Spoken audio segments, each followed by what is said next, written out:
ఇక కామాక్షి ఇంట్లో పెట్టిన 2,00,000ని రోహిణి దొంగతనం చేసిన సంగతి తెలిసిందే. ఆ నింద మీన మీద పడింది. దొంగల ఫ్యామిలీ అని ప్రభావతి దారుణంగా మీనని అవమానించింది. తనపై పడిన నిందను రూపుమాపుకునేందుకు మీన ప్రయత్నిస్తుంది. కానీ మధ్యలో గుణ గ్యాంగ్ మీనని కిడ్నాప్ చేస్తుంది. బాలు తన ఫ్రెండ్స్ సహాయంతో మీనని కనిపెట్టి కాపాడతాడు. ఇక 2,00,000 విషయాన్ని తేల్చేందుకు కామాక్షి ఇంటికి బాలు మీన వెళ్తారు. అసలు ఆ 2,00,000 తనవి కావని ప్రభావతివే అని తెలుసుకుంటారు. ఇక ఆ 2,00,000 ఎక్కడివి, ఏం చేసి సంపాదించావని అందరి ముందు ప్రభావతిని సత్యం నిలదీస్తాడు. లాయర్ దగ్గర లంచం తీసుకున్నా అని ప్రభావతి ఒప్పుకుంటుంది. దీంతో అందరూ ప్రభావతిని చీకొడతారు. ఇక నువ్వు పెట్టిన కేసు వల్లే బాలుకి 5,00,000 అప్పు అయ్యాయి. అందులో 2,00,000 నువ్వు తీసుకున్నావు. అన్ని తిరిగి ఇచ్చేయాలి అని సత్యం వార్నింగ్ ఇస్తాడు.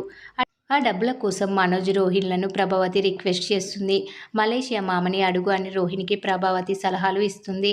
ఇది అటు తిరిగి ఇటు తిరిగి తన మెడకే చుట్టుకుందని గ్రహించిన రోహిణి తన మంగళసూత్రం తాకట్టు పెట్టి ఆ 2,00,000ని కామాక్షి చేతికి ఇస్తుంది.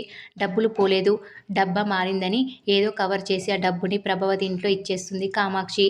అలా తీసిన 2,00,000ని తన మంగళసూత్రం అమ్మి మరీ రోహిణి సర్దుబాటు చేయాల్సి వస్తుంది.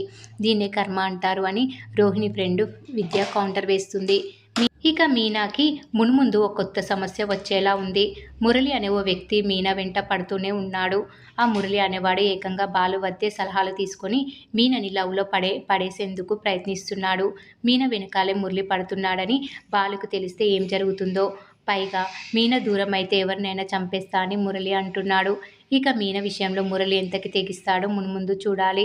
బాలు ఫోను దొరికితే రోహిణి ఇరుక్కునేలా ఉంది. మరోవైపు సత్యం పనిచేయాలని అనుకుంటున్న స్కూల్లోనే చింటూని జాయిన్ చేస్తుంది రోహిణి. చూస్తుంటే రోహిణి ఆటకి ఇకపై చెక్కు పడేలా ఉంది.